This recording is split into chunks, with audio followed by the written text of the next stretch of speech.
Ethanol കലർന്ന പെട്രോളിനെക്കുറിച്ചുള്ള വിവാദങ്ങളിൽ സംസ്ഥാനത്തെ petrol pump ഉടമകൾ ആശങ്കയിലാണ്. ഉപഭോക്താക്കളുമായി നിരന്തരം തർക്കം നടക്കുന്നുവെന്നും ആശങ്കകൾ കേന്ദ്ര സർക്കാർ പരിഹരിക്കണമെന്നും all Kerala federation of petroleum traders ആവശ്യപ്പെട്ടു.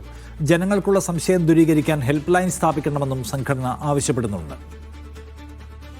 E20 അഥവാ 20% എത്തനോൾ ചേർത്ത പെട്രോളിനെ കുറിച്ച് വ്യാപക ആശങ്കയാണ് സമൂഹമാധ്യമങ്ങളിൽ പ്രചരിക്കുന്നത്. ഇത് ഉപയോഗിക്കുക വഴി വാഹനങ്ങളുടെ എഞ്ചിനുകൾക്ക് കേടുപാടുകൾ സംഭവിക്കുമെന്നും മൈലേജ് കുറവാണെന്നും പ്രചാരണമുണ്ട്.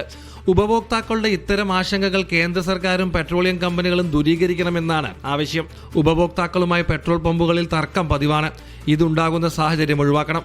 അത് കമ്പനികളും ഗവൺമെന്റ് ഓഫ് ഇന്ത്യയും തീർക്കണം. അതിനകത്ത് ഇപ്പോൾ ഇതിന് യാതൊരു കുഴപ്പവും ഇല്ല എന്ന് പറയുന്നത് ഓട്ടോമൊബൈൽ മാനുഫാക്ചറേഴ്സ് ആണ്.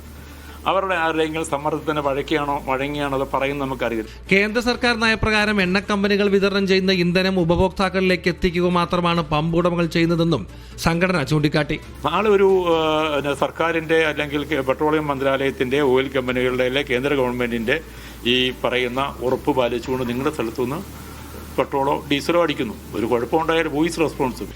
മാധ്യമങ്ങളിലൂടെയും സോഷ്യൽ മീഡിയയിലൂടെയും വിപുലമായ ബോധവൽക്കരണ ക്ലാസുകൾ സർക്കാർ സംഘടിപ്പിക്കണമെന്നും AKFPT ആവശ്യപ്പെടുന്നു. മീഡിയ 1 കൊച്ചി.